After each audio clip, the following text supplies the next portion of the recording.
This is the Average Guy Network, and you have found Home Gadget Geeks show number 463, recorded on October 8th, 2020.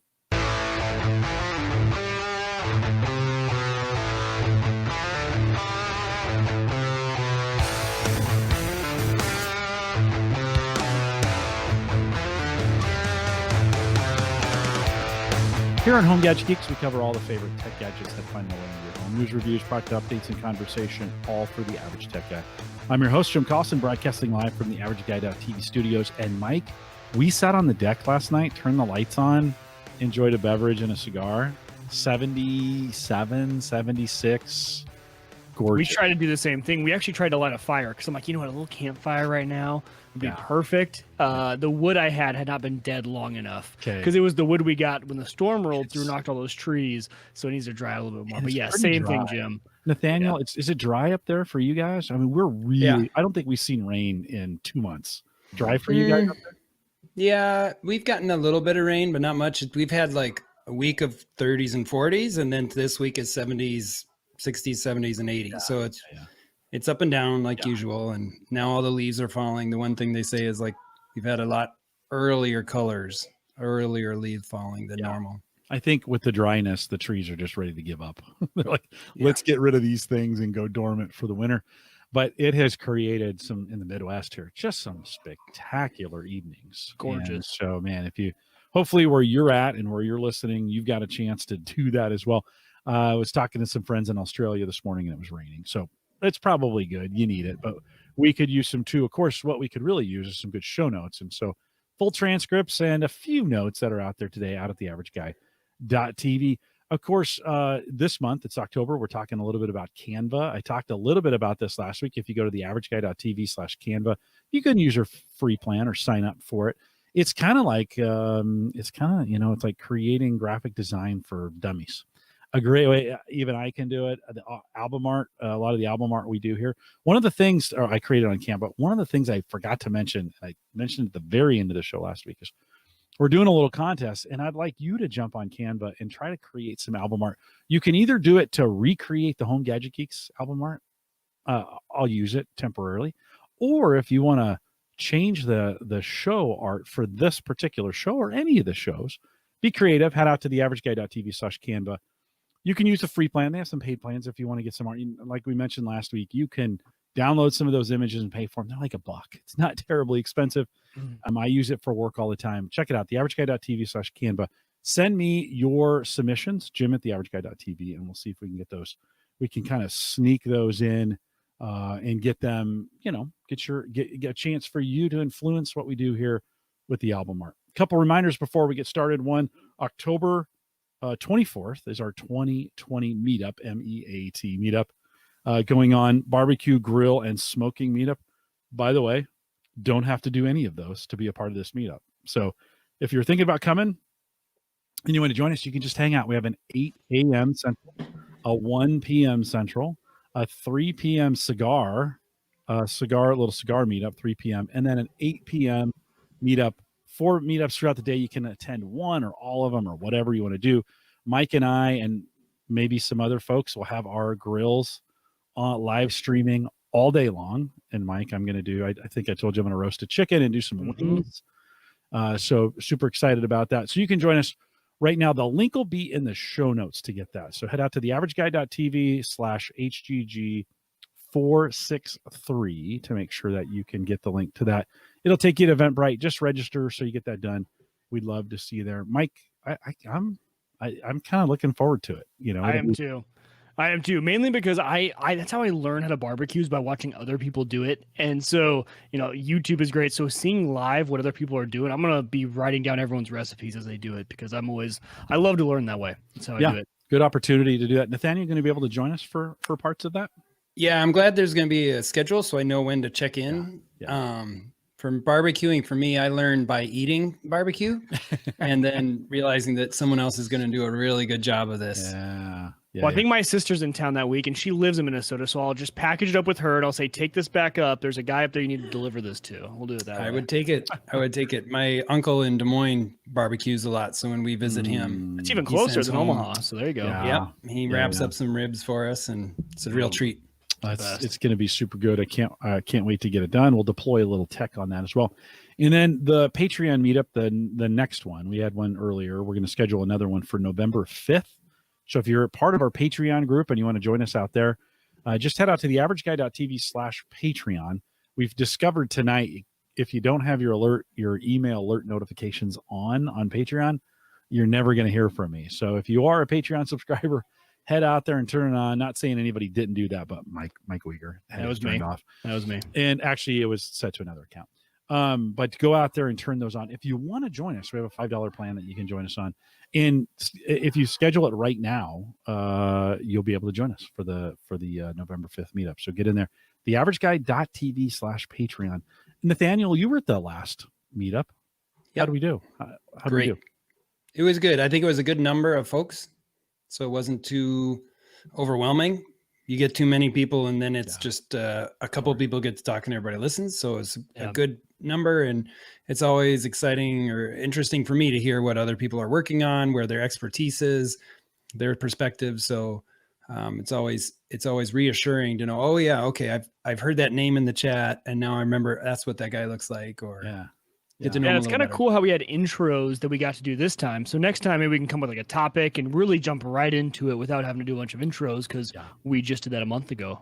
I think that format worked well. Yeah, I'll have a topic. I'll have some questions to ask, some things to talk about. We got some ideas from that group the last time on some things to for the regular meetups to do. So probably at this point we'll be scheduling a January meetup that will be like, so 1 month we'll do Patreon. The next month we'll do something. I may do 3D printing or something along those lines. So I got a whole list of topics from you guys, and we're excited to do it. So again, head out there and join us. If you're on Patreon, either go to Patreon, theaverageguy.tv/Patreon. The post will be there with the link to Eventbrite, or you can join us on Patreon as well. And let's get that done. Nathaniel Lindley is back. Nathaniel, you may get, I think quietly, you have the record for most appearances on Home Gadget Geeks, because I looked you up. I think 2013 was the very first time you were on. I think I've had you on at least twice a year since then. You just kind of quietly, just kind of filled in. Thanks for doing that. Appreciate it. Welcome. Yeah, I think every 6 months is just about right for me to fit it in. So what do they say? Like first time caller, long time listener. Yeah, right. Long time caller. Periodic listener. No, it's all good. We had you on in the spring, and God, that feels like 1980, doesn't it? Like it. It's a long. Yeah, March is a long time ago. Hey, I don't remember if I was on in March or April or when it was, but I think it all kind of blends together. I think we had you and who joined us? Yeah. Freelander came on, and we talked a little bit about what was going on then. Primarily, give us again, tell us what you do for the school district. What's your role and what you do? Right. For a medium-sized public school district here outside Minneapolis, I sort of the technology supervisor. So I help coordinate the efforts of the team that are out in the buildings and in the district, and all the various parts that are moving, sort of liaison. Yeah. And I think you've always been, at least a lot of the specialty you brought is kind of from a hardware perspective. We talked in the past about you guys were using Chromebooks and just kind of Wi-Fi and how to make that work and kind of the setup. I want to ask you, before we kind of talk a little bit about how you guys have transitioned, what have you learned? What have you learned during this time as we think about, personally thinking through the things you take away from just the last 6 months? Anything as you think about that, anything that you would say, oh man, this has been an education for me, and and some things I've learned on this. What would you say? I think the number one thing is last spring and this fall again is the clear need to have better broadband access for everyone. Yeah. The number one complaint is that families aren't set up for good internet where their household is. Yeah. And that's both within the suburban area, in urban Minneapolis, St. Paul, as well as outstate in the rural. That's the number one frustration, is the choices, the access, the complexity, the quality. it's been really hard. That's stability. the biggest thing. Yeah. And if we're trying to connect with families and do Zoom calls and meets, the internet is so critical. And there's only so much school districts can do to help Band-Aid the situation. We need the state, or the federal government to really step in and start treating it like a utility and rolling it out like they did telephones. Yeah. And saying this is more important. That's the second time in a week I've heard someone refer to the internet as utility. Do you think that, do you think we have any ability to go that direction in what you're seeing, or is that kind of a pipe dream? We keep talking about it, but for now, I think everybody agrees. It's like infrastructure and roads and bridges. Yeah. Everyone campaigns on, yep, I'm going to fix bridges and roads. But when it comes down to like, well, we got to raise the gas tax to do it. They were like, oh, wait a minute. I don't want to do that. So we'll get internet tomorrow. We'll get the internet tomorrow. Yeah. And it's hard because if it works for me, I have access, I have choice, then somebody else's problem. So I don't know. Maybe it'll happen. It may depend how this school year goes. Yeah, we may need to get through a full school year. I think, in the spring, we were responding based on half of a school year for the most part, right? Half of not even the year, half of a semester, right? It was kind of just cobble it together. This year, schools had at least a summer to kind of get some things put together, figure some things out. We were kind of debating back in the spring, we were speculating on kind of where school would go and how they'd actually do it. Where did you guys land as far as how they're actually conducting classes, alternate days? How are they doing that? Sure. We had the summer to kind of plan out scenarios. Our governor said, plan for A, B, and C, and we'll let you know at the end of July what we decide as a state, working with the Minnesota Department of Health, Minnesota Department of Education, and the governor's office. So we spent a lot of time brainstorming and putting pieces of the puzzle together to what this could look like. Would it be full in person, some sort of in between, or full distance? What we ended up with in the district I work in and the district that my kids are in is a sort of a hybrid model, which is very common in the districts that are small enough to pull it off. So that means my fifth grader goes 2 days a week to in-person class, and she has a smaller group of students in her fifth grade class. They all wear masks all day. They eat in their classroom. The food is all pull apart, take out lunch. And then Wednesday, she's distance learning, and then Thursday and Friday, distance learning. They did announce, her school said that later in October, they're going to be 4 days a week in class because the case numbers have gone down and the district feels like they can keep that unit together. And in her class, in some ways, it's not that when she goes Thursday and Friday, it would be more kids. It would just be the same kids 4 days a week instead of 2. So every school and district's a little bit different in their numbers and their structure. The district I work for is very similar, where they have a group of students that come Monday, Tuesday. Wednesdays and what they call asynchronous online learning day, where their students, I don't think they have as many on, synchronous meets or live meets, but they have work to do. The teachers spend a lot of time on that day planning, regrouping, getting ready for Thursday and Friday. And then they have a B group Thursday, Friday. Most districts, including these two, have the option for families to say, no, thanks, we're all distance learning. My kid will stay at home. They'll do their learning at home.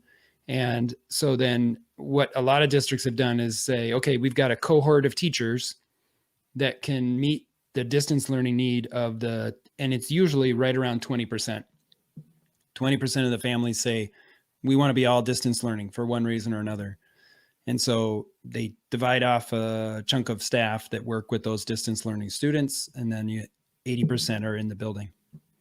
So that's typically the structure. Some larger districts have said we're all distance learning to start because we don't feel like we have the ability to have students and staff all in the building, even on rotations, because of the complexities with transportation and timing and staffing needs and this and that. So I'm not sure, but I believe Minneapolis and St. Paul, which are two of the larger districts, are still all distance learning. And whether they're coming back to a hybrid, I'm not quite sure. Mm-hmm. But the smaller schools and private schools or parochial schools or real small districts, a lot of them are pulling off full in-person learning, and they may still have some distance component or not, but most of the kids are there every day because they're able to spread out. They're able to get smaller classes.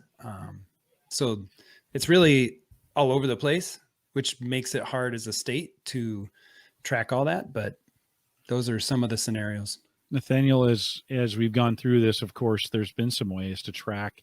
And Mike, what do they call that on the iPhone where you can enable it so if somebody nearby you has gotten COVID? That they rolled that out with 13, and they did. Now it's an option in 14, something like that. Proximity, no. Exposure notification. Thank you. There it is. I just looked it up. Yeah, no. Nathaniel, do you feel like has there been an ability, because certainly in the enterprise we actually track who comes in the building, and if someone self-reports, then we can start doing some forensics to kind of be like, all right, here's who you exposed, and we can kind of do that. Does that work at all in the school district? It's just too many moving parts. Yeah, it's going to be really hard. Yeah. So we spend a lot of time in my district and especially the health department. So the district-wide health director has become like one of the most important roles in the district in terms of coordinating all the efforts between the LSNs, the licensed school nurse, and the school health. I don't know what that abbreviation is, but the multiple medically trained people in the district, and they've become sort of the authorities for each building on what qualifies as an exposure, what's a risk. And so we've had instances already of employees or students who have been either exposed to someone who has symptoms or been diagnosed, or themselves. And so then there's a standard quarantine isolation period, and those are different things. It's really confusing. We've had some training, and it's like the difference between isolation and quarantine and the number of days and this. And so it's going to make it a juggling act as a principal or a teacher or a student is diagnosed. Then does a whole class have to stay home? Does just the teacher? Okay, if the teacher's at home, can they keep teaching remotely, or do we need to bring in a sub? And if they are remote, then we need someone in the classroom to supervise the students who are in place. So the permutations of complexity are high. Yeah. And it's incredible work that this, health staff is doing on the behalf of the students and the staff. But it gets pretty complicated. So the standard procedure is that if an employee or a family member finds out, they have to email, the health person for their building and the supervisor, the principal. And then there's this flow chart of, okay, what's the ramifications and what do we do? Yeah. It's complicated. Yeah. I mean, it's just really, and then in this kind of situation, there's just so many moving parts. Have you guys, so from a tech perspective, have you guys deployed, did you do anything different this fall, tech-wise, infrastructure-wise? We talked about, the lack of broadband at home, but what did you guys do to prep for the fall? Well, the big thing for my department is going from a shared in-classroom device model, where the K through 5 students came to school, they used the devices in the classroom, they did not take them home. And often cases they shared them rather than one-to-one. That was in the winter. Spring came and we had to send as many devices home with kids. We didn't have enough. So a lot of times, like, if you have a device at home that works, can you just use that until we can get more? We were fortunate enough to be able to get our orders in for more devices in the spring so that we could get them in the summer. There's a big international shortage for major suppliers like Dell, Lenovo, HP. And so we are real lucky, but my partner school districts around the state are like, I've got an order for 1,000 and I have no idea if they'll come before January, maybe in the spring. Wow. So I will say that Apple has been incredibly efficient, or somehow been able to keep their supply chains up and deliver product unlike some of the other vendors. And I'm sure it has to do with the complexity of trade agreements and manufacturing and sourcing parts. But we ordered a fair amount in the spring, planning for the fall. So we got another 1,000 iPads, and then 1,400 more Chromebooks. So we spent the summer getting those prepped and ready, taking the old ones in, getting them fixed up, getting them updated, getting them prepped. And then a lot of late summer and fall was spent checking them out to all the students. And so that's a huge change for our younger students, K-5, and setting them up to having the device that they take home, managed, getting on the Wi-Fi at home, getting signed into the right account. We've learned a lot because, of course, not having done this practice before, there was a lot of mistakes made in the deployment. But incredible work by my team, like trying to get it done and predict like a chess game 3 steps ahead of, if we do this and this, will this work better for us in the long run or worse? Like, so moving 1-to-1 has been the biggest challenge. And we've been fortunate to get the devices. The other thing that we're still struggling to learn is how to depend on technology and predict its faults when we depend on technology way more than we have. So, doing a Google Meet was kind of a novelty before, and now it's like 3 times a day. If the kid can't get in, do they get marked absent, through no fault of their own? Yeah. And so we've taken on a lot of work trying to help families and students get connected and troubleshoot. And, we do a lot of phone calls with parents. I'm sitting here with my first grader. They got the iPad. We're trying to do this and it's not connecting. It's saying this, and we're over the phone trying to do remote screen shares and troubleshoot. And sometimes I've had to tell a parent, like, I can't figure it out. I've done everything I know how to do, and I can't tell you why it's not working. Just send an email to the teacher later and say, you did your best, you couldn't connect. And so that's a big change. We used to have control because everything was in the class. Right. And we've lost a lot of control. Yeah. Do you feel like, Mike, I don't know about you, and I'll ask you here in a second, but where I'm at, about every quarter, we'd figure 2 or 3 things out and they'd redeploy some things like, okay, this didn't work, we're going to do this. And this didn't work, we're going to do it this way. And we even rolled out like Windows Hello capabilities, I think 4 or 5 weeks ago. That's a pretty big going from just regular sign in to allowing some Windows Hello options. And there was like, it worked one way at first, and then a week or 2 later it changed, and I was like, oh, they're figuring some things out. Mike, have you had that same experience at work of just kind of constant iteration? 100%. Yeah. All of our technology, whether it's our contract management systems or there's things that we've tried to implement ourselves, we roll our own or we get it off the shelf, and it's always a constant evolution, especially when you're trying to the company I work for is trying to stay ahead of the game and always try to provide like the best technology to our clients. And that's when it gets, there's always some other vendor out there saying, well, I can do this now. I can do this now. And you feel like, we didn't even wrap up our last project and we started our new one, right? I don't know. It can get a little crazy.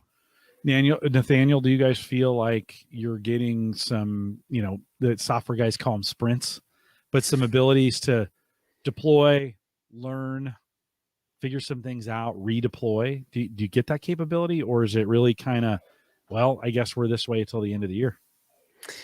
Right now, it feels like we're just sprinting all the time, and there's no pause and reflect. And, there's a little bit of that, but it's just the fire hose is just coming with. Yeah. So we've rolled out new devices, new practices, dependent on technology tools.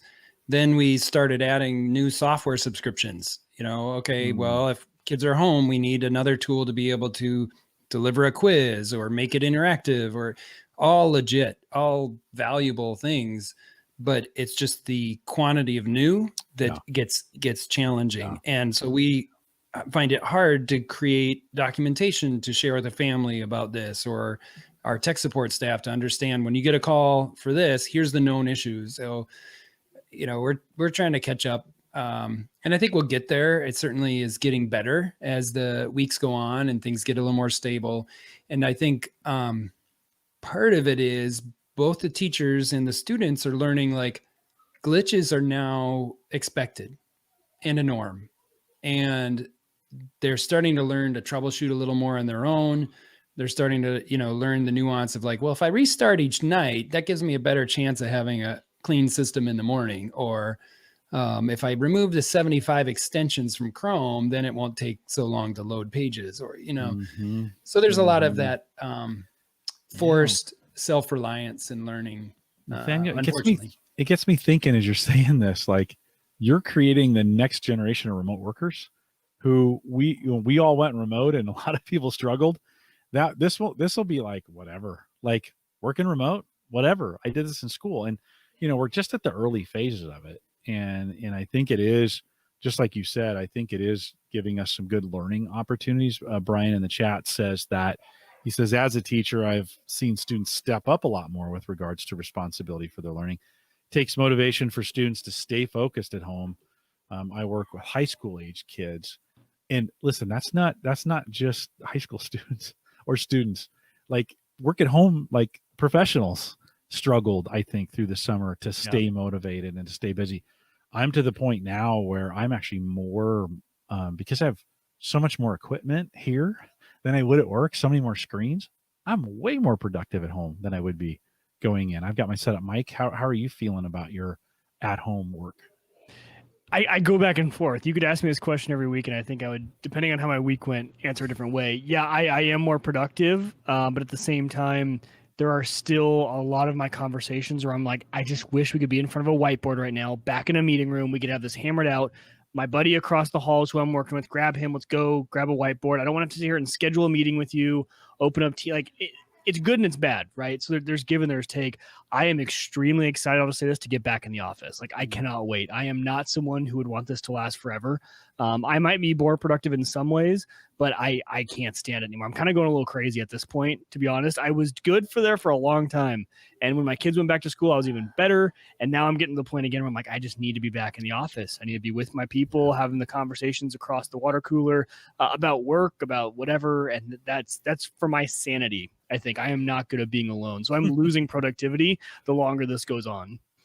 Nathaniel, I think that's are interesting. You home? Yeah, no, I'm in 4 days a week. I take Thursdays to work from home, and partly it's to a chance to catch my breath. And then I usually have a longer webinar or meeting. Today I had a 3-hour meeting online. So, it's easier to do that here, but I really have to be in the office to help support my team. Yeah. It's hard to be a supervisor, and not present.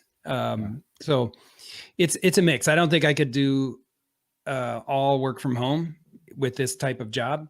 But having 1 day a week to be kind of focused and a little bit more in control of my time, a little bit, it helps. But I totally understand Mike's point of there's a lot to be said about the spontaneity of like, get a couple people, stand around a table, talk through a problem, 5-10 minutes, you're done, instead of the formality of scheduling a time or trying to interrupt. And it's hard. That being said, today I had a problem and I started an email in the morning. And I had a call-in meeting with a quick team to say, okay, this is exactly what the problem is. Everybody understood. Then during the day, emails and a few team conversations that went on. Then we literally went team by team troubleshooting. Like they have gotten our technology team has gotten to this point where they start putting like things in the header of the email and the subject line, so they can track where that email has gone, what version of the email is. And then so they're sending these things, and it's like, this is 1. Okay, this is 1A. This one's 2 because it's a branch. It's almost like they would do in coding if they would branch the code so that they know where these emails are going. And then at the end of the day, we pulled it all back together and had this quick conversation online. Like, okay, here's what we found out. Here's what we're going to do. That would have been a week process if we were in person. Oh, really? Yeah, it would have. We would have actually been, because we meet more. This is the thing. When we're in person, we're meeting all the time. The being home, we meet less. We meet faster. And so, because, meetings, we're a super social company. And so we get to meetings and we're in them for an hour, Yeah. Now you're online. It's 20 minutes. Like, okay, that's good. I got to go. Like, I got other things I need to do. And you get off the line. Right. And so that has worked particularly well for us. Nathaniel, as you think about, has this changed some processes maybe let's think for the better. Has there been any things where this has improved, or you've seen some opportunities for improvement in some things where maybe unintended, maybe intended, things maybe got better or better opportunities? I think it just depends on the job type. Okay. You know, so some people on my team have a type of job where sitting alone for 2 hours and working through a problem is exactly what they need to be most efficient. And having the distractions of other people and interruptions kills their productivity. Whereas others, their job is to be interrupted. You know, that's part of my role is I'm here to be interrupted and to be available for questions and things that come up. So I think that's part of that. With teaching in the classroom, I think it depends a lot again on the subject area. You know, it's really hard for remote learning for youngest students. You know, the attention span and the complexity, and the teachers that are successful with that are the ones who are very clear about what's expected, when, what to do. And so my daughter's successful with that in 5th grade because her teacher is very, very structured. And Brian mentioned in the chat, it's not just for kids, but it's for adults too. The more routine and structure you have, the easier it is to maintain that sort of productivity.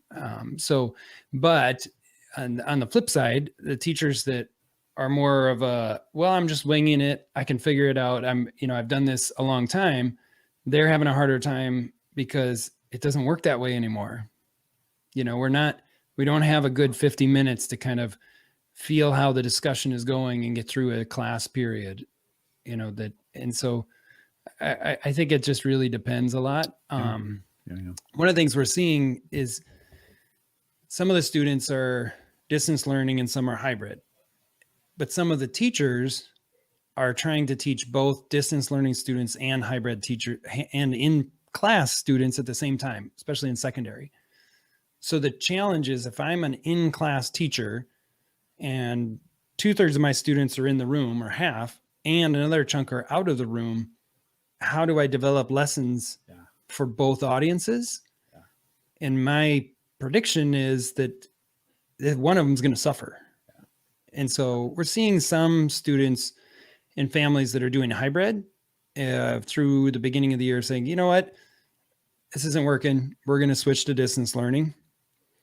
You know, and because if they're going to class and they're doing a lot of self-guided work, watching videos, and they're not having the same level of discussion or labs and things, then why do they need to be there and take the risk and wear a mask all day? So it'll be really interesting to see over time what the ebb and flow or the preference of students and families is, depending on the teaching model. Yeah. But Mike, I cut you off a second ago. Do you want to add anything there?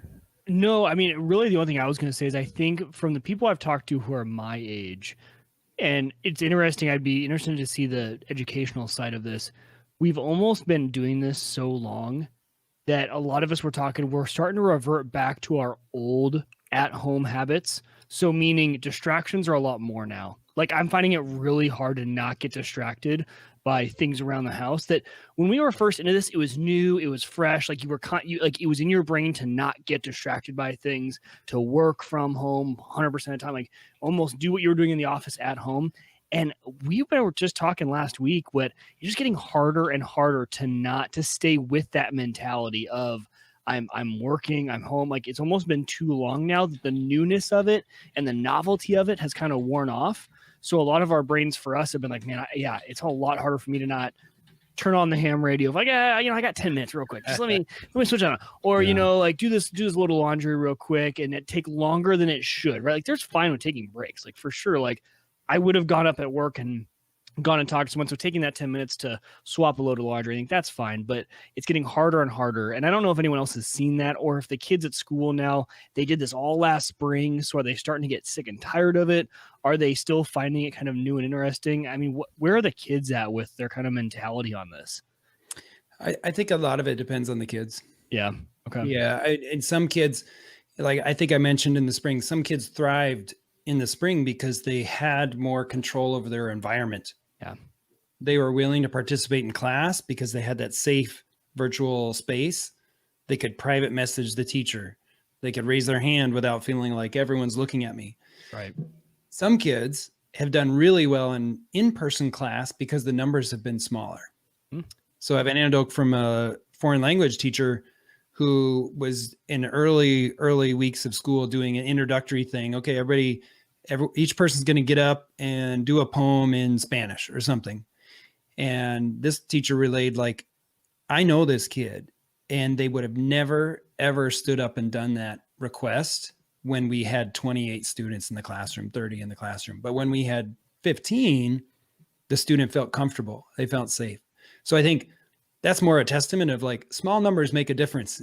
Yeah, right. More than online learning, but those kids did really well and other kids do well remote. So I really hope that long-term we start to figure out, can we offer both in a more predictable, structured way for the students and for the teachers? Some teachers are crazy good at distance learning and developing online materials and feedback loops and things, and they do really well. And then that's not to say they don't do well in the class, but some are better at it than others. So with the exception of the teachers, how about like the technology staff who aren't directly responsible with the kids? Are they in the office, out of the office, and like how have they been mentally with most of them are in the office. Okay. Some are remote. We prefer them to be in the office because it's easier to communicate, easier to do problems. But for other reasons, some are working remote and because their job allows it. Right. So if we get a request of like, oh, I want to work remote all the time, we have to look at what the job duties are and try to predict, like, is that really possible? Yeah. You know, if you're the one who fixes the projectors and, you know, maintains this Chromebooks, that probably is not going to be really easy to do from home kind of thing. So it depends. But I think over time, we'll start to feel a groove of like, okay, these roles make sense. This kind of structure makes sense and is manageable. So I'm hopeful that will take hold over time and to say, what can education, what can schooling look like for kids? And how do we meet their needs even better than we did before when everyone was just required to come to school? A couple really good comments in the chat room. So let me cover those. Alex had said that he changed his son's Chromebook to single sign-on versus the spring, having to sign on to each app and each website. Everything just signs in automatically, and other apps that he has to use. And what a great idea to, I mean, yeah, I have a big, long, complex password, and enabling some things to kind of help me with that. When I was at work, it just logs in all the time because I'm behind the firewall. But when I'm on the other side of the firewall, I have to authenticate everything. And so having some of those things help me, getting Windows Hello, which was super helpful. Now it's a pin and my face instead of a big, long, complex password. That made that super easy. Other Jim had said we opened up a virtual help desk so users can drop in via Zoom. Nathaniel, have you guys, from a help perspective, is it phone? Is it video? How are you guys handling that? Yeah, no, I messaged other Jim and I said, I'd like to do that because we do phone and we do email. So when we opened it up, our email system, our ticketing system to parents and families, they can email support and get in the system, and then we can distribute the ticket to the right person. That's helped out a lot for tracking. Because if we had just an email inbox, it would be a nightmare trying to pick and choose who's doing what. But we have the phone open, and then families can call. And we had extended hours in the spring and extended hours at the start of the year, but it's sort of tapered down. Now we're just 7 to 4, and that's worked out real well. And I find it more effective to talk to a parent and help them, or a student. We have high schoolers and middle schoolers calling us, and I love it because they're practicing using the phone.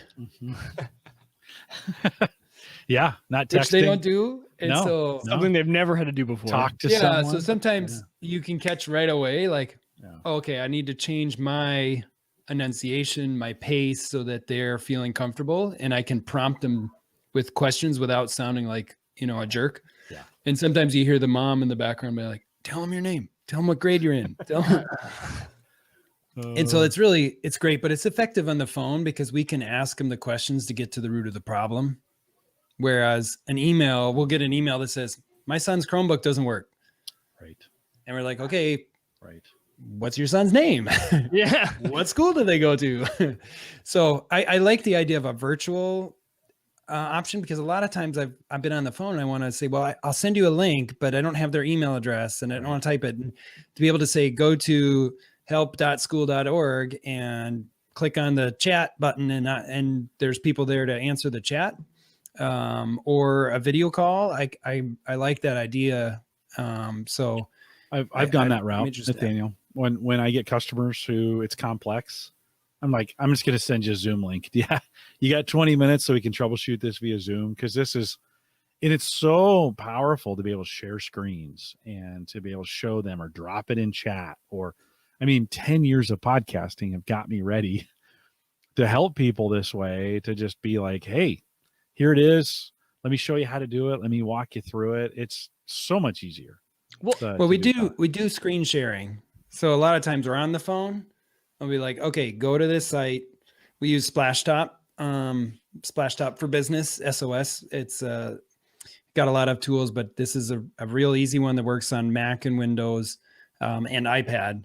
And that's almost all of our calls are those kind of things. And then with the Chromebooks, they have a built-in Chrome remote desktop support tool, which has been really reliable. And I'm actually impressed with how easy it's been to connect in, because a lot of times the problems that students will have is related to the junk in their account, not the hardware. So cookies are turned off, or pop-ups are blocked, or there's too many extensions. And so a lot of times it's like, we need to clear your cache out, clear your cookies. We do have the ability to send, with the Google console, we can send a remote restart, which clears out the local cache and resets some stuff without resetting the whole operating system. And that's helped a lot, because sometimes kids will go for a week without restarting, and just doing that has helped some problems. So we have some of those, but the missing piece is that virtual help desk, immediate communication chat with families outside. I would always be interested. I wonder, okay, so I know you guys don't use probably video when you're doing like a Zoom call. I bet people are a lot less angry. It's really hard to be angry with someone when you can see their face. Yeah. Like then you're yelling at them in person. You're no longer just yelling over the phone. I bet it would calm people down just a little bit if they're getting angry. If I can see your face, like Nathaniel, if you and I are on the phone, I might be able to get mad at you. But right now, look at that smile. I can't get mad at you when I see that, right?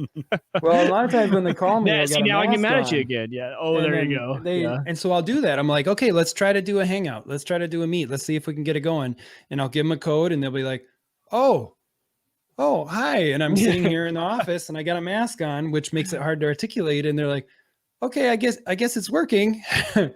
And so that's been kind of fun. I do like helping people. That's part of why I'm in the job, and getting them through it. And a lot of times it's explaining what's going on. Oh, I didn't know we could do that. Oh, I didn't know we had that, and so I wish we had more time. Every phone call I do is like 15 to 20 minutes, at least, even if it's a quick fix, and it's good. We are there to help the families. We're there to help the kids. It's just not what we did a year ago. And so getting that shift in what our expectations of support is it's getting there. I think we'll look back at this and be like, wow, we really did a lot. Yeah. Do you think like Google and in this space will innovate as well as they're getting feedback from, now that districts are doing this? Don't you think by next spring they start rolling some things out to help you guys, or maybe even right sooner? Now? They're doing it right now. So they've made some improvements to Google Meet, which is our primary video conferencing tool. They're listening to education and teachers about what they need. Breakout rooms is one of the big requests that's coming. They have Q&As and polls built in. Now they're giving some moderator controls to the organizers so that they can say, everyone that clicks the link can join automatically, or everyone has to knock, request to get in. So they're doing that. The complaint I have is that, there's still some inconsistencies about who's the organizer, and you can only have one organizer. Mm-hmm. So I think in Zoom, you can say, okay, Mike's the organizer, but he's got to leave. So he's passing the organizer role to Jim. You can have a co-host. Yeah. You co-host. I can't do that yet. That would be Zoom is really far ahead on this. Like they had it all. They weren't secure. they were, it was open Yeah. source. I mean, it was open to everybody, but they had all the functionality built in. They've had to lock it down, where a Google or even Microsoft Teams, which wasn't completely ready for this, like they were close, but Teams was a 4x4 screen, and it didn't have breakout rooms and some of those kinds of things. It'll only handle small sizes. So go ahead, Nathaniel. Teams is getting better. Oh, yeah, and they're adding features. Sure. They got breakout rooms on the roadmap too. Yeah, right. And we have Teams, but we haven't rolled it out to staff because we're like, let's not give them too much to, complicate things right now. So we focus on Google Meet. We didn't purchase the enterprise for Zoom. And there are a lot of angry teachers that we didn't buy Zoom. There's angry teachers that we didn't buy Schoology conferences. There's, because everyone's got their favorite flavor of like, this is the way I like to do conferences. And in my role, I've got to have, 4 different conferencing apps on my computer, because depending who I meet with, it could be Cisco or GoToMeeting or whatever. But we're trying to keep it simple and keep our training around fewer products. But I often think like, man, if Teams could do this, maybe that would help solve their problem or meet that need. But we'll see.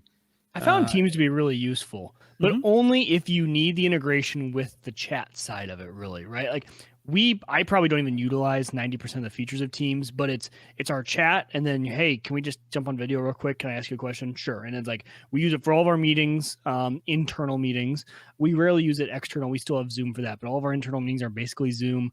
So like I said, there's SharePoint features, there's files, there's the teams. Like when you're on a team in Teams, all those features are a little bit wonky, I think, still maybe not clearly defined from a user standpoint, but it works pretty well. I just, I can't see kids using it though. It's not the most user-friendly interface for a child. Yeah, and Microsoft wants to get in that education space, so built into Teams is like classrooms.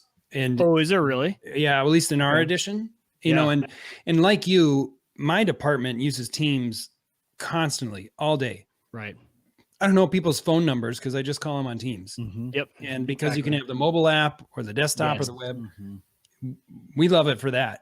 And my wife's company, they've been rolling out Teams, and they're starting to build in file structure and table of contents. And there's all these features in Teams that as a business, they're using, to build out a knowledge base kind of thing inside Teams. And they have different channels depending on clients and this and that. And it's pretty amazing what you can do with it. We do too. But it takes, some time and effort and design to build it out that way. But for our needs in the school, we just need the quick video. We need them there. Now we've got tile view and Meet, so you can spread all your kids out, helping teachers learn that you can make 2 windows, one with your Meet and you can see all your kids, and another window with your presentation, and can you do full window and not full screen. So it's just little tricks and tips like that that take time to roll out. Even if we had the perfect instruction guide on how to do everything at the beginning of the year, it would have been too much. Right. Yeah, you got to ease into it. Right. We've had to learn a lot of these things too. And there's been rollouts for us as far as, having additional features. I really do like document sharing. And we've been doing a lot of Excel spreadsheet sharing quickly to say, hey, I'm just going to share this spreadsheet with you. If I update it and you update it at the same time, we're okay.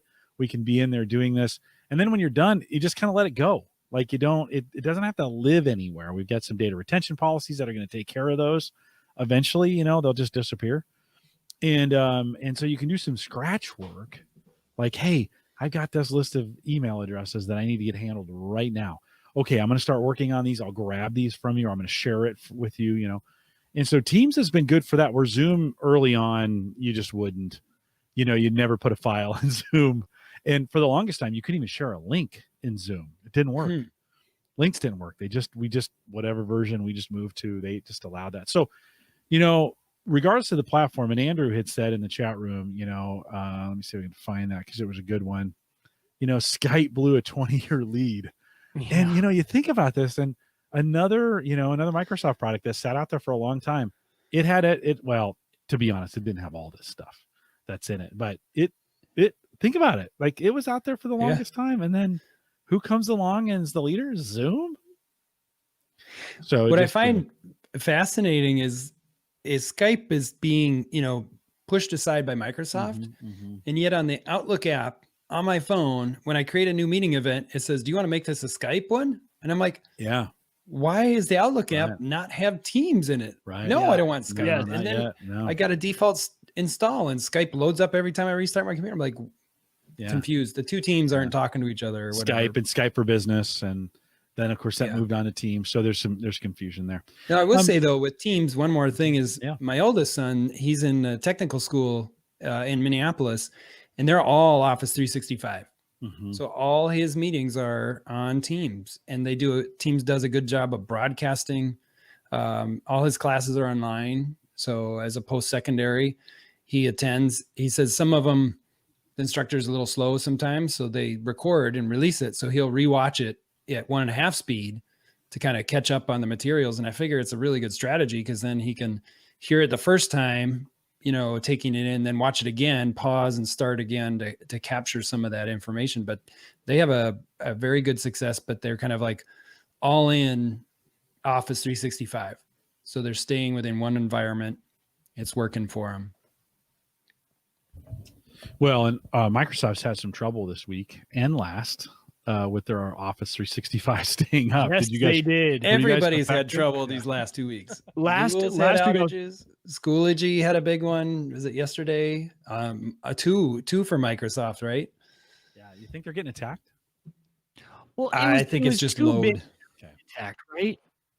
Like that, their outage was worldwide, right? I mean, I was working on a legal document and I couldn't open it and save it because OneDrive was down. Then I couldn't Teams anyone about it because Teams was down. I couldn't email anyone. Like our entire suite was offline, and I'm like, this is weird. And we have a policy because of our industry. We can't text, so I can't text people about work because it can't be monitored. And so I was like, what do I do? I literally have no idea what to do. They have to be that big of an outage, right? I mean, you would think if it was usage, it would be regions or certain sectors would fall offline, but man, it's something. It wouldn't be surprised. I wouldn't be surprised if there was. I mean, there's just massive disruptions going on right now. Yeah, a month before a major election. I mean, listen, we used to do this to other countries. Now they're doing it to us. So, it's too coincidental that it's happening to all of the big players all at the same time. Yeah. And my attitude is I'm kind of not getting worked up about it anymore. Yeah. We used to panic like, oh my gosh, Google Drive is down. Nobody can do anything. And I'm like, okay, I'm going to take a walk. It's like having a fire drill. Come back in a little bit. It'll be back on. No, if it's out for a day, then we're in trouble. Right. But the companies seem to be pretty good about rolling back changes or fixing it because they know everyone's depending on it. So I think it's all right. Mike, you had mentioned, you mentioned earlier about being more distracted, as time has gone on. And it's been the opposite for me, which is amazing, is that I've gotten more laser focused in the last 6 weeks at home. So much so I was doing a great job of working out. Like I used to go out and I'd move the water on the lawn. I'd do a little mini workout. I'd come back in and do an hour's worth of work. And I just repeat that throughout the day. And I was fit and I'd lost some weight. I was feeling good. I have been so laser focused on work over the last 6 weeks, just at home again, with the whole NASA setup that I have here, like 8 monitors and all this stuff, that I'm kind of dialed in and I'm having a hard time getting away from it. I worked till almost 6 tonight. Wow. Just I had some things I needed to wrap up. I was kind of in the zone. I wanted to get some things done. We made some changes that I wanted to take advantage of. So for me, it's been like, they're wanting us to come back in, and I'm sometimes telling my boss, I'm like, here's a little secret. I'm a million times more productive at home. Like that's just what it's turned out. Now, will it be that way forever? And is it great for my health? Probably not. I probably need to make some changes to get back to a little more fitness, get back to a little more balance. I don't hate it, by the way. I got done at the end of the day today, and I'm like, man, I freaking crushed it today. And that feels good when you have a day and you get a lot of stuff done. Nathaniel, I imagine when you get a day and you have some wins, right? You help some people, you get some things going, you figure some things out. That feels good, right? Crossing stuff off the list. I'm a list maker. Yeah. Always writing stuff down. Like, okay, these are the 6 things. And then I get 2 done. I'm like, well, at least I got 2. Well, and I'm I'm a similar boat to you now. I've gone kind of, I have a hybrid role of podcasting and customer support. And so when I wake up in the morning, I have a handful of things that have come in from Europe and a little bit of Asia overnight. So I need to handle those right away. And so I start sending off emails and start working some things and try to contact some people if I can or whatever. And there's a rush between like 7:30 and 10 of trying to get those things knocked out. And if I'm good, they're done. And then I can do some of my work. Right. And then in the afternoon, you know how this goes. Things start kind of wrapping up and that's when they start calling back in again. And so I see a kind of an afternoon of, meetings are over or whatever, and people are trying to get some work done. Do you guys have busy and slow patterns that go throughout the day? Yeah, for sure. I mean, the start of the day is always the busiest time. And that's where mysteriously things that worked yesterday are now broken for no reason. And so we're real busy in the morning. And then it is just like that, where it's after lunch, things are quiet.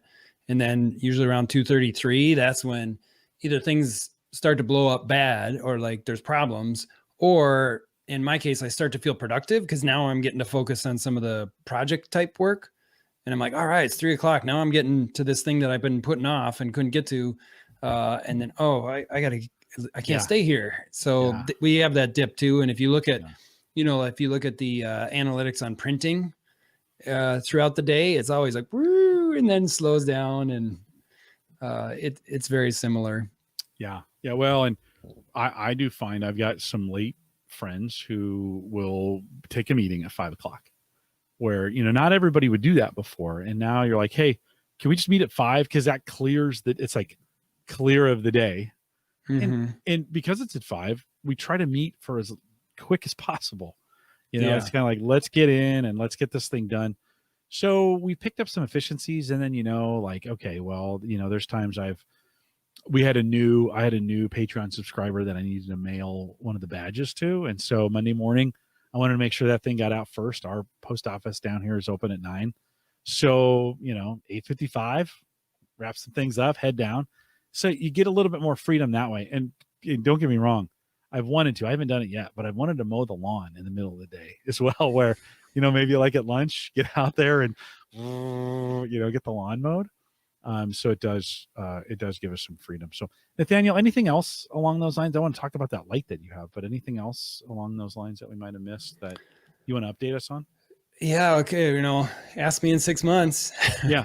Well, we'll have you back on in 6 months for sure. So the big difference I was thinking through it is in the spring, everybody was in like panic mode. Like, oh my gosh, we have to all be remote and we've never done this before and get this fixed and do this and do this. And the teachers are learning, but there was a light at the end of the tunnel.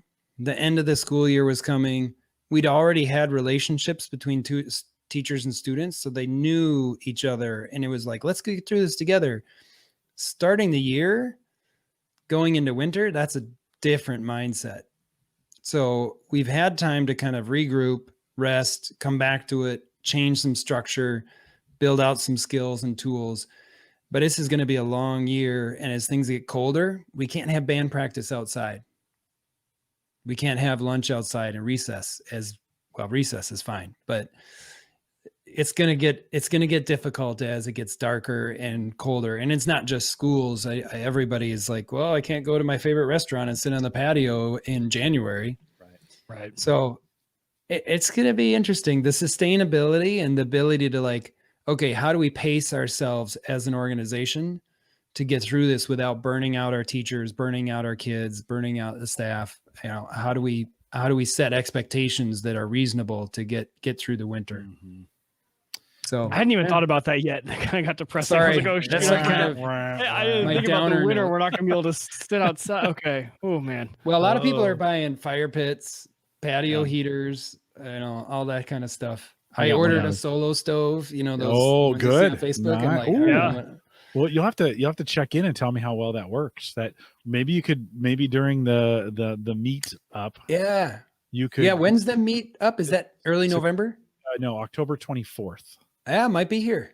Yeah. They're back ordered. So okay. Yeah, right. that'd be good. Yeah, because fire pits could work too. I mean, we could fire pits at the same time. That would be super cool. I tell you what saved me is I have virtual happy hours with guys. And so every Friday and on the weekends with Ed Sullivan, I get out on the deck. I take my laptop out on the deck, so much so that I installed the new power outlet out on my deck so I could plug my laptop in, which will be great for the meetup.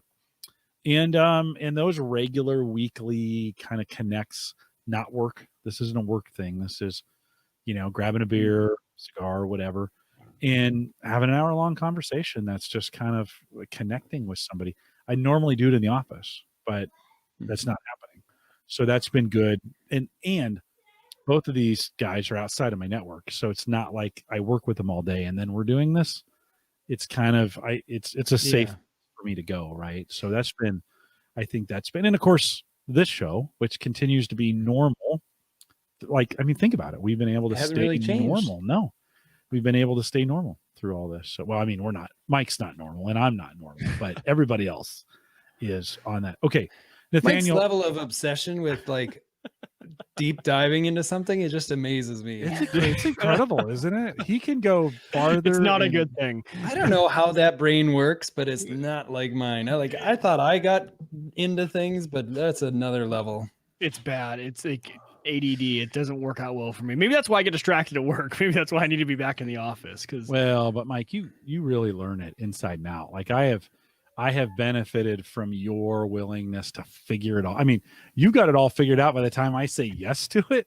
And then you were like, when we were doing Bitcoin stuff together, you were like, okay, do this and this and this and this. And I'm like, this is great. Like, I don't have to figure any of this stuff out. So are you saying there's a chance to get you into ham radio? There's a chance. There's always a chance. All right.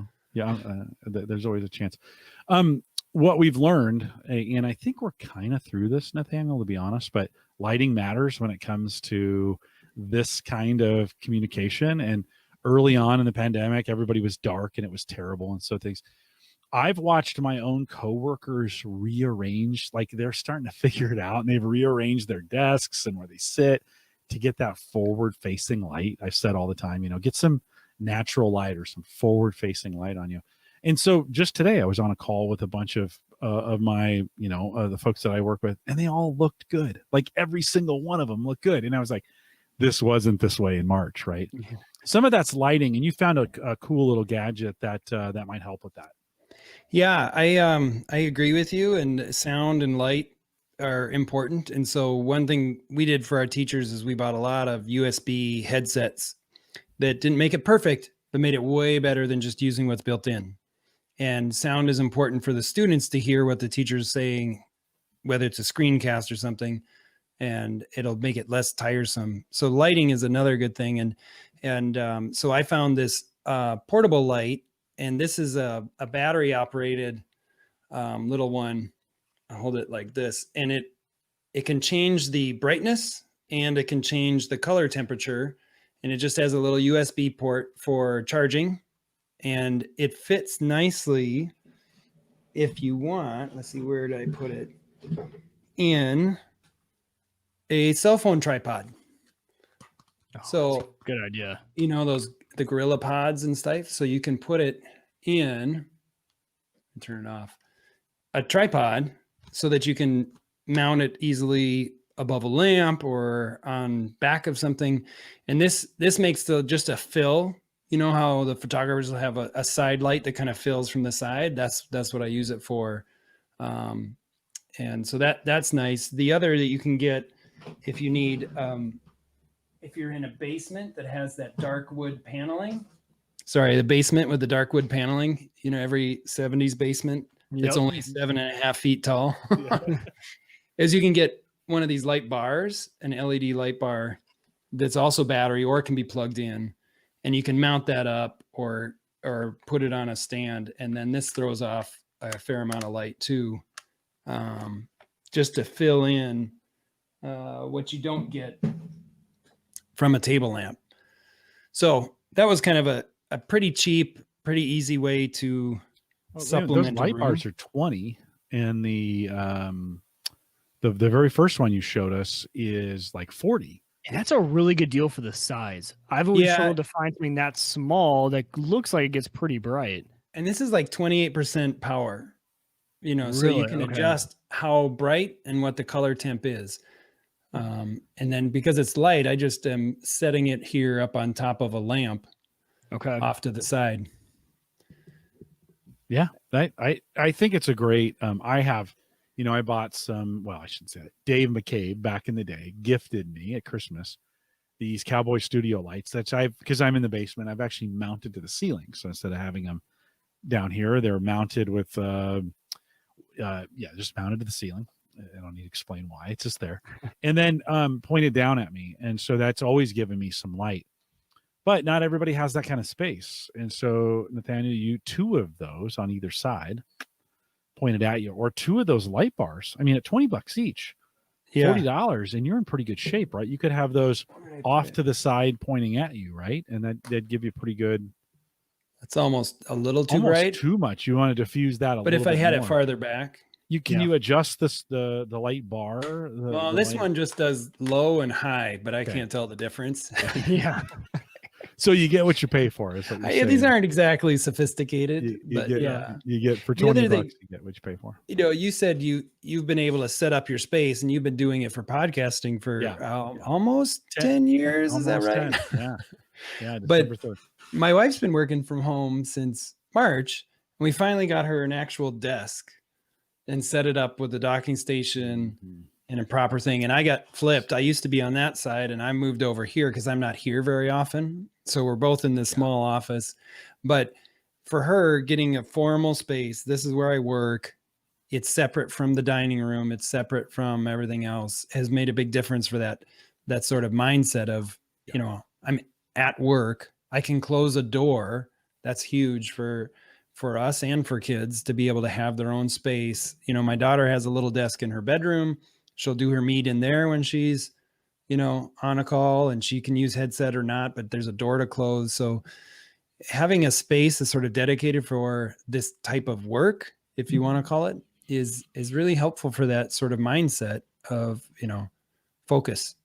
Yeah. Well, I think it needs to be comfortable too. I was early in the pandemic. I was struggling to see some things, like physically see. I didn't have the resolution. It was different. I brought my office equipment home, but the distance that I was from the monitors was different. And so the resolutions that I had in the office didn't work at home. The laptop that I had wasn't bright enough in some cases. And the angles were all wrong. And I was constantly doing this, to get in the bifocals or in the trifocals on mine I was constantly having to have my head up. Well, you do that all day. All of a sudden you're like, oh my God, right? It's got to be comfortable. And so it took me too long to get to this point. But what I started doing is looking at every monitor and saying, do my eyes hurt when I look at this? Right. And if it feels good, it's right, regardless of what the recommended settings are. If it feels good, if I'm not getting a headache, if I'm comfortable with it, that is right. And then I went through everything and set it to that. So now no matter what monitor I'm looking at, based on what I'm using it for, I've got it set exactly to the right resolution where my eyes like to look at it. And it's amazing what that does for your productivity, So do you think you adjust the resolution, or do you adjust the text size, or what does Microsoft call it, where it's like 125% scale? Sometimes both, to be honest. So sometimes I'll go in like on the laptop and it may take a combination of both. In other words, on a web page, the way the web page is set up, even though I might have 125 or 150% of that turned on, I'm going to either cram the web page down or blow it up in Chrome so that the icons or the characters get to the right size for my eyes based on the distance that I'm looking at them at, right? Because that's key. I sit here. I also sit here for work. This is the work mode. This is podcasting mode. These are set differently than these because they're at a different length, eyesight length. When I figured that out, productivity shot through the roof. Because before I was about every 45 minutes, I was like, and I didn't want to work. I was like getting physically frustrated. And now that I can see clearly, it's like, oh, wow, I could look at this all day. So I think that's key too, is getting that getting your work environment set right for you. Right, Mike, you're like me, we're always moving things around to get them just perfect. You probably spent a lot of time doing that too. So my problem was I actually got told by one of our clients that my background down here was very unprofessional. And I agree, right? Like, this is a workshop area. It's nothing professional. So I ended up just putting a desk up in our bedroom, and you can't tell it's our bedroom because of the angle of the camera. I got it set up, and that's just where I ended up. It's kind of nice though, because I'm right in front of the window upstairs. I'm no longer in the dungeon of the basement. Right. So I can even open up the window, have the nice air.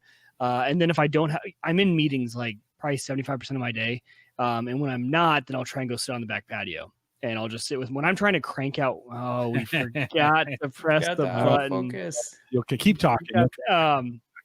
So I go to the backyard because, man, I have found, Jim, that, we talked about struggling to focus on things. And I have found that the one place where I can focus is my backyard. If I'm sitting on that back patio, that's not where any of my distractions are. There's no laundry. There's no, not that I do. I gotta stop using laundry as an example. My wife's going to kill me because I don't do any of the laundry. Michael, but, things like you don't do any laundry, Michael. Yeah. The dishes, the other computers, the ham radio, the iPads, everything like that, where I can go sit back there and I can get a bunch of stuff done. I'll just sit there, put the laptop on my lap and turn on some music from the speakers and crank it away there. See, and I couldn't be any less productive outside. I get outside and I just lose my mind outside. It's just too beautiful, too many things to look at. Nathaniel, do you have a spot? Like, if you were to think, where am I the most productive? What's that for you? Yeah, it depends. Probably in my desk at work. Yeah, it's a little less crowded than here. I've got the screen set up on a Visa mount the way I like. Yeah, I've got things like yours set up, things where they're within arm's reach. Yeah. Mm-hmm. Now, if there's nobody there, then it's like super productivity mode. But yeah, and then here, I tinker on projects around the house and do things, and then it doesn't matter. Sometimes I'll be upstairs, sometimes downstairs. Yeah.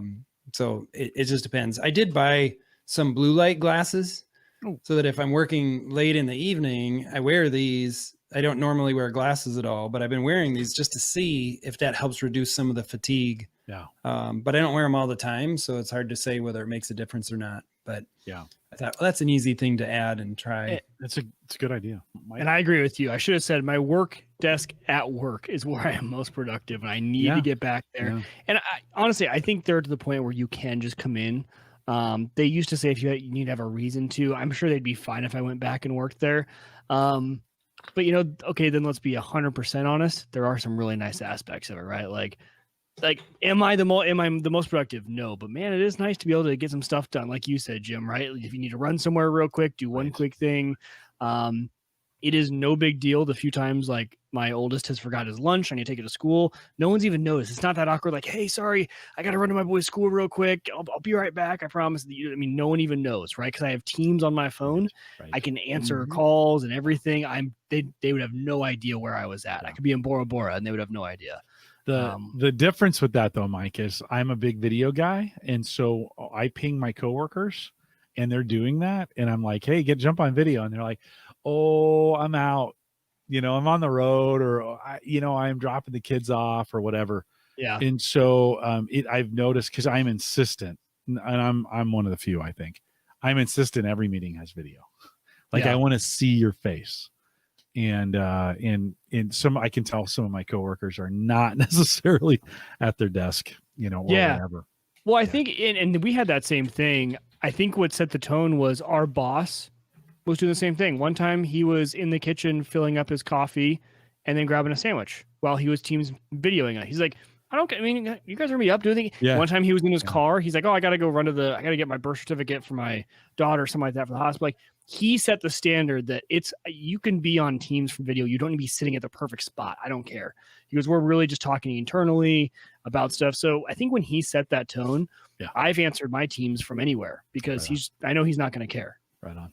What he cares about is I'm going to answer. Right? Can you get there? Set the sleep mode on Teams though. Set it to not ping you between certain hours. I do. Yep. That's a nice feature on the phone. It's like, nope, it's not going to make noise before 7 a.m. Do not disturb on the iPhone is becoming more and more necessary. I have found. I have no alerts turned on. My phone makes no noise at any time during the day. So at night, never. Nope.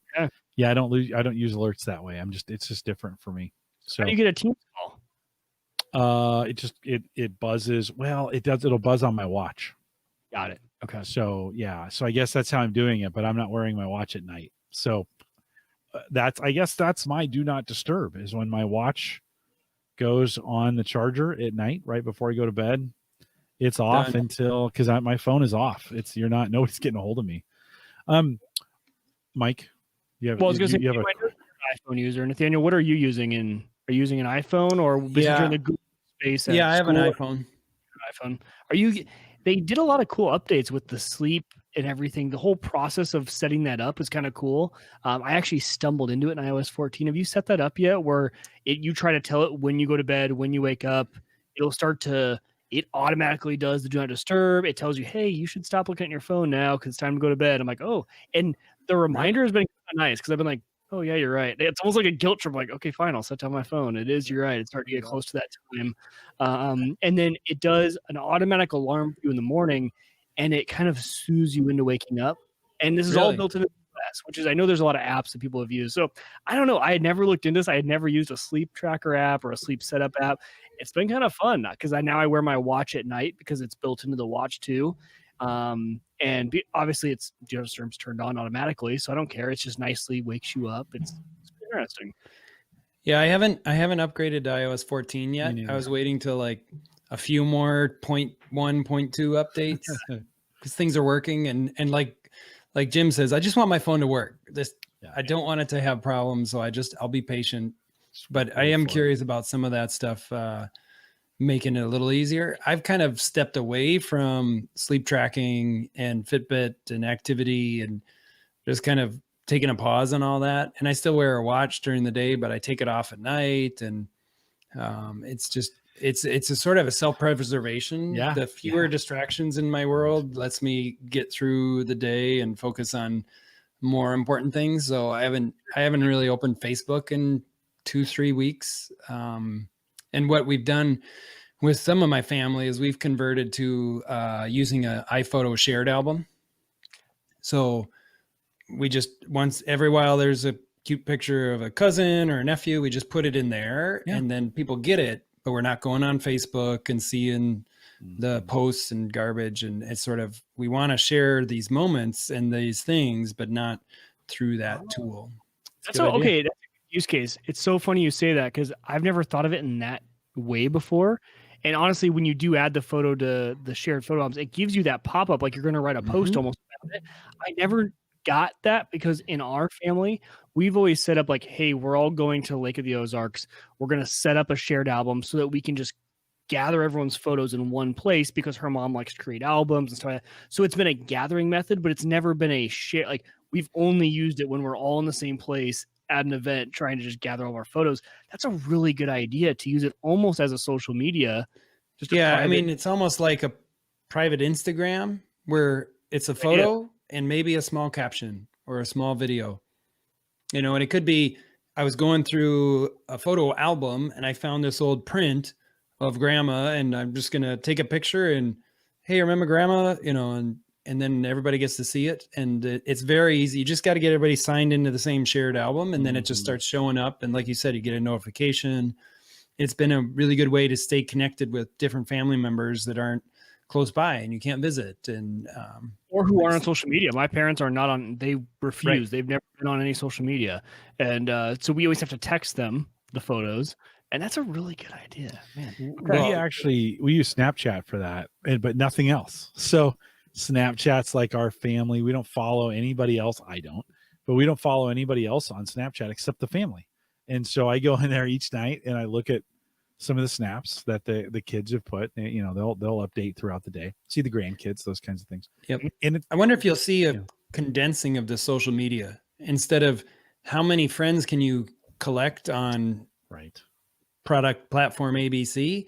How small can you make your your circle of influence? Yeah.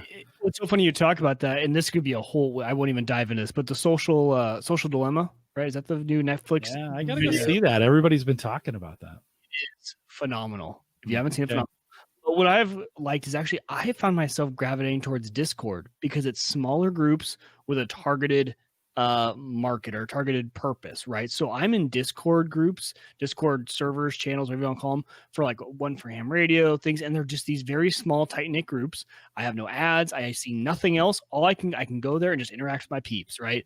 These are my ham radio guys, and I can talk ham radio, no ads, no nothing, and get out and not have anything else thrown in my face. I'm like, beautiful. I would easily ditch Facebook for something like Discord full time because I could just live there and not have to worry about all the extra stuff of the social media platforms. So you're right, Nathaniel. You've almost created your own little with photo sharing. There it is. There's another way to kind of avoid the social media. Do it yourself. Yeah, I like it. That's good. Nathaniel, last question before we let you go, or before we wrap this up. It's Christmas time coming up. Like I don't know how many. It's not many. 60 some days, maybe, of Christmas, right? Or maybe a little bit more. Maybe 75 days. When you think about a tech gadget for Christmas, in something you're kind of got your eyes on, hoping Santa will bring, what do you got your eyes on from a gadget perspective? Oh, that's a good one. Well, I was very intrigued about the build your own sound baffle panel that was on a couple weeks ago. Mm-hmm. So I've been watching some YouTube videos about building your own sound panel, not the LED light strip. That's crazy. That was way. It's good. That's like a ham radio complexity of LED light setups. I mean, it was fascinating. But I would like to add some sound baffles in here that just deaden the sound some. Yeah. So that's a project I want to kind of work on. My wife doesn't think it's a great idea, but we'll see. But yeah, I don't know. I like the idea of getting a little bit better at my smart home gadgets and getting them consolidated. Right now, I've got them split between Smart Things and Habitat. Yeah, and picking one because not Smart Things can't do everything, and Habitat can do everything. So, going there, and I think that would be something. But a gadget, man, I don't know. I kind of would like just a straight UHD 4K Blu-ray player. Really? Like, not just the Xbox, but just a. I was going to say, why don't you just go with the Xbox? It's just it's like the worst Blu-ray player ever. Yeah, the interface is bad, and the remote, and you're right. Yeah, I want just a plain UHD player. Okay. Still buy Blu-rays? Yeah. Yeah. Okay. That was more what I was curious about is I just, as more people start to just rent it off of any service, whatever device they have, the physical media side, but actually I have a few friends who are very much into owning physical media. I'm always like, I don't know how many of those are left, but good to know that there are still a lot of people out there that are buying Blu-rays. Is it hard to find? I've honestly I've bought like maybe one Blu-ray in my life because the Xbox was so bad. It depends. What's interesting is that some movies are never upgraded to Blu-ray. Right. So I'll think like, oh, I haven't watched this movie in a long time. I want to watch it with my dad. And it's only on DVD. And I'm like, okay. And you can't rent it anywhere, so there's movies you have to get on disc. And I like, I take my Blu-rays and put them on Plex, and then I can share them with my family. And so that's part of the rationale is like, I can take it and make it digitized to share it easier than I can share a disc. But yeah, I still buy them, and not a lot. And sometimes it's cheaper.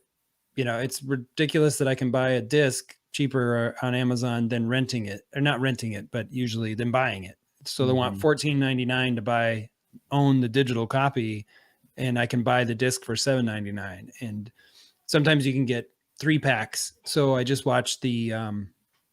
Night Shyamalan series of Unbreakable, Split, and Glass, and I can get those discs cheaper in a 3-pack from England than renting them. So it's crazy.